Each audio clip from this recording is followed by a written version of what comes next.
Arka Wijaya adalah CEO muda, sebuah perusahaan besar yang sedang mengalami penurunan produktivitas dan banyak keluhan internal. Untuk mengetahui kondisi nyata perusahaannya, Arka memutuskan menyamar sebagai karyawan baru dengan nama samaran Ari Pratama, posisi staf administrasi magang. Tak seorang pun tahu identitas aslinya. Ia tampil sederhana, naik transportasi umum, dan merasakan kerasnya dunia karyawan dari bawah lembur tanpa apresiasi, atasan yang semena-mena, dan sistem kerja yang tidak adil.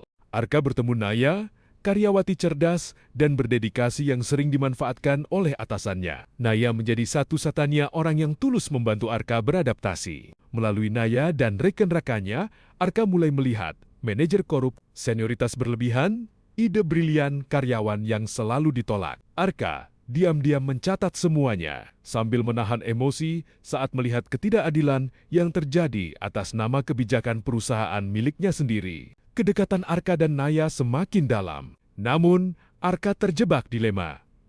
Jujur tentang identitasnya atau terus berpura-pura demi misi, masalah memuncak ketika Naya dituduh melakukan kesalahan fatal dan terancam dipecat. Arka ingin menolong, tapi sebagai karyawan biasa, ia tak punya kuasa. Untuk pertama kalinya, Arka merasakan ketidakberdayaan yang selama ini dialami para karyawannya. Sebuah rapat besar digelar untuk memutuskan nasib Naya. Saat semua orang bersiap menyalahkannya, Arka maju ke depan, ia membuka penyamarannya.